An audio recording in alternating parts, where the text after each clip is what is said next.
तब तक उनके दूसरे अवतार कौन है, वो है श्री नरसिम्हा सरस्वती जी। क्या आपको इनके बारे में पता है? तो आइए जानते हैं। तो श्री गुरु चरित्र ग्रंथ के अनुसार उनके पिता का नाम था माधव और उनकी माता का नाम था अम्बा भवानी, और इन दोनों ने उनका जन्म के वक्त नाम रखा था नरहरि जी।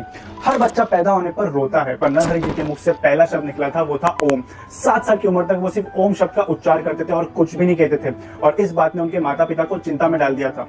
और जैसे उनकी तेल सेरेमनी हुई यानी उपनयन, उसके बाद उनके पास वेदों का पूरा ज्ञान आ गया। 7 साल की उम्र में वो वेदों का ज्ञान बांटने लगे और दूर दूर से ब्राह्मण उनके पास वेदों का ज्ञान लेने आने लगे। फिर उन्होंने अपना घर छोड़ दिया और फिर वो काशी चले गए। वहां पे श्री कृष्ण सरस्वती जी के यहाँ पर जाकर उन्होंने संन्यास लिया और फिर उनका नाम रखा गया नरसिम्हा सरस्वती जी।